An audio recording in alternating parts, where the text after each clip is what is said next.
On va continuer à parler du nouveau toit du stade olympique. Alors, vraiment, on change tout. D'abord, on change l'anneau technique parce que ça, c'était un enjeu puis on comprenait qu'on n'avait pas le choix. Mais restait la fameuse question, qu'est-ce qu'on fait? On y va vraiment, on plonge, on met énormément d'argent là-dedans ou on décide qu'on laisse aller parce que, écoutez, il y avait toutes sortes d'erreurs, on a vécu toutes sortes de catastrophes et on est plus prêt à investir là-dedans. Alors, le choix, vous l'avez entendu, M. Prost en parlait il y a un instant, 870 millions de dollars pour un toit fixe avec une large portion qui va être vitrée.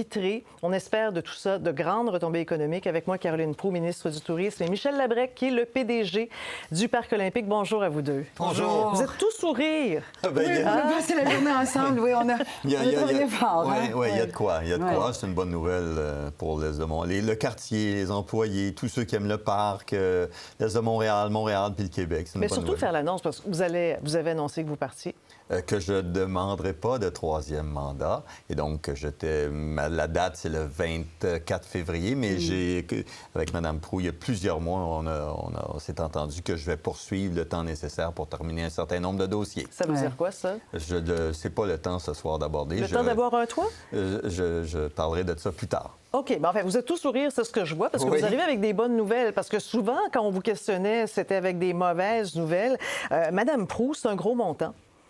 Comment vous avez réussi, vous, dans une période où votre collègue à l'Éducation aimerait ça, lui aussi, avoir autant de millions? Pas juste l'éducation, la santé, les logements. Plusieurs éléments. La première des choses, c'est je suis la 17e ministre du Tourisme depuis les déchirures de la toiture.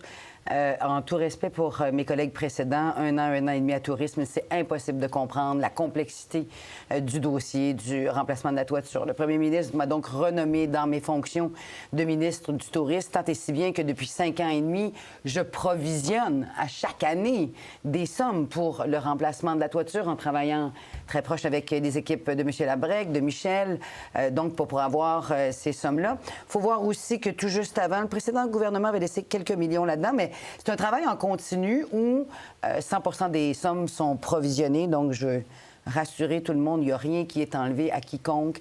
C'est le Parc olympique, les équipes, donc, on n'a pas fait le choix entre l'éducation et le stade ou la santé pas, et le stade. C'est pas une décision que j'aurais prise, Mme Drolet. Bon, parlons du projet comme tel. M. Labrec, pourquoi c'est la meilleure idée, un toit qui est fixe? Le toit qui est fixe, parce que les toits rétractables pour le Parc olympique, là, ça ne... J'y croyais plus. Non. La seule façon de le faire, c'est que le toit est supporté par la tour à 75 les 38 consoles, 25 le prochain toit également. Mais faire un toit rétractable, le prototype de M. Taillibert, il l'a fait à très petite échelle, on l'a essayé. On n'a pas vu de gain dans les matériaux, les technologies, les treuils synchrones, pour se dire, on va aller vers le projet de Taillibert qu'il a fait sur la piscine Carnot à Paris. Donc, on a enlevé ça. Deuxième, ça, c'est l'élément technique, l'élément de risque. L'autre chose, c'est quand on regarde le plan d'affaires, le potentiel du stade pour les prochaines décennies, il y a très peu de demandes pour un stade ouvert. Il y a beaucoup de demandes pour un stade fermé. On perd rien avec un stade fermé? On perd les Olympiques, on perd... mais même une Coupe du monde peut se tenir maintenant en stade fermé. Oui. Dans le sport, il y a beaucoup de stades qui ferment, qui ferment leur On l'a vu, toit. La FIFA, du côté du Qatar, parce qu'une des exigences de la FIFA, justement, c'est d'avoir... un toit ouvert, vu sur le ciel. Or, eux-mêmes ont contrevenu à leurs propres règles lors de la dernière tenue de la FIFA, compte tenu de la chaleur extrême. Donc, ça va jouer pour vous. C'est-à-dire que ça ne limite pas Montréal et le Québec à on va mettre une image, justement, de notre écran qui est là, du projet comme tel. Parce que là, il y avait toute la question de l'anneau technique. Ouais. Et bon, puis il y a ce projet, donc, qui est fixe, mais qui est avec une espèce de verrière, finalement.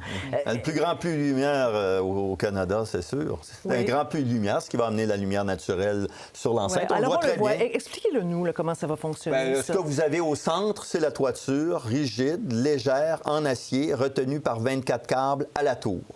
Ensuite, vous avez en jaune sur votre écran l'anneau technique, le nouvel anneau technique qui va alléger les consoles et qui va permettre donc, en fonction du nouveau code du bâtiment du gouvernement canadien, mais de la RBQ, Régie des bâtiments, de 2015, d'alléger et de mettre la toiture. Et vous avez la partie entre le jaune et le blanc en vert, qui est le nouveau, puits de lumière gigantesque. Donc, c'est un rond. C'est une oui, espèce de grande verrière en forme de rond. Oui. Là, on est sûr que ça fissure pas, ça tombe pas avec la neige, on peut aller pelleter ça, là, ça dure. Là. Ce qui est important de rappeler, c'est que lorsque Michel et les équipes ont lancé l'appel à qualification pour trouver avait un consortium qui est Pomerleau-Canam à l'international. Nous avions, les équipes du parc, déjà un concept de référence. Donc, c'était pas n'importe qui pouvait déposer n'importe quoi comme type de toiture. Les équipes de Michel, les ingénieurs du Parc olympique avaient donc un concept de référence. Donc, ceux et celles qui levaient la main pour dire « je crois être potentiellement en mesure de remplacer la toiture », ils avaient ce concept-là. Et là, donc, on limite les erreurs du passé de 2 toitures qui ont déchiré avec un concept de référence. On n'a pas lancé un concours l'épine. Amenez-nous une idée. Là. On voulait quelque chose d'éprouvé par des entreprises qui en ont fait dans le monde. Puis c'est le cas avec Canam, c'est le cas avec Pomerleau et c'est le cas avec Walter P. Moore. Pour les délais, parce qu'on ne l'utilisera pas, la partie en dessous de laquelle on va construire, évidemment, elle va être inutilisable. Exact. Est-ce qu'on est sûr? Parce qu'on a tendance... les retards, on connaît ça au Québec, quand on se lance dans des grands travaux. Est-ce que vous pensez qu'on va vraiment... Vous êtes confiante qu'on va respecter les délais? Bien, un autre élément là-dessus qui est particulier et qu'on voit de plus en plus au Québec, mais particulièrement au Canada, c'est ce qu'on appelle le mode collaboratif. Donc, il y a un partage de risques et de recettes entre le gouvernement du Québec et le consortium. On le regarde à travers le Canada sur 120 projets qui ont été faits dans le mode de type collaboratif. Seulement 2 sur 120 ont eu des dépassements de coûts et des retards de livraison. C'est donc un modèle qu'on va examiner. Votre reportage le montrait bien. Oui. On a le président de Pomerleau qui était là, puis qui l'a expliqué de façon très synthétique. C'est des équipes qui travaillent ensemble, suivies par la Société québécoise des infrastructures, qui a une vigie sur tous ces projets-là, 35 milliards de mandats au Québec, le ministère des Transports, et on a... Du tourisme? Du tourisme. Ministère du tourisme.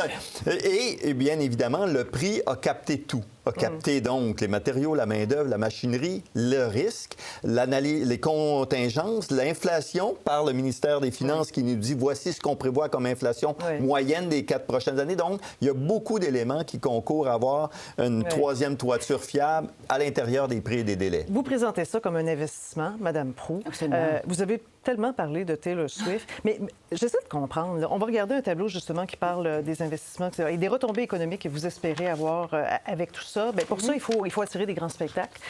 Mais Taylor Swift, même si on a un toit, il n'y a rien qui garantit qu'on va l'avoir. Il me semble que c'est une chanson qu'on connaît déjà. On avait un nouvel amphithéâtre à Québec. On pensait attirer les Nordiques. Attention, on a fait quand même un grand concert cet été qui s'appelait Metallica et Live Nation est revenu après le concert de Metallica voir les équipes du parc en disant, nous, on veut remettre Montréal sur la carte des grands concerts internationaux en stade parce qu'il y a une progression fulgurante des concerts en stade. D'ailleurs, Live Nation, ce matin, était heureux de voir qu'on faisait le remplacement de la toiture et que Montréal sera finalement sur la liste des grands stades pour accueillir des concerts parce qu'on les a échappés du côté de Toronto. On a eu Beyoncé, Ed Sheeran, Guns N' Roses. Même chose du côté de Vancouver avec Coldplay, entre autres.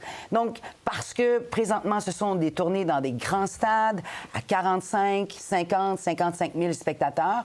Montréal n'était pas là. Maintenant, on annonce vous nous publiquement... mettez dans le circuit, c'est ce qu'on comprend. Et vous, M. Labrec, vous, votre espoir, votre rêve, c'est de faire venir une équipe sportive.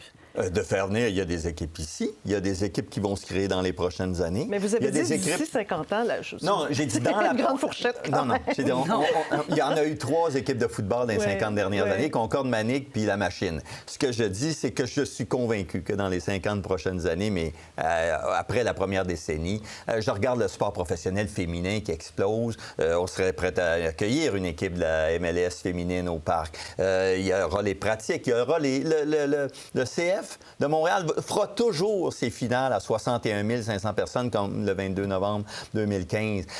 On regarde du côté football également. Donc, pour moi, une fois qu'on a une toiture fiable, qu'on n'est pas en train de se...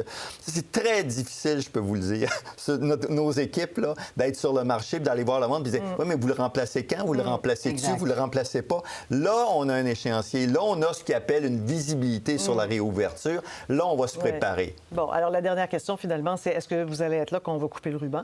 De quoi? Je vais être certain. Ouais. Mais comme citoyen, comme... On verra.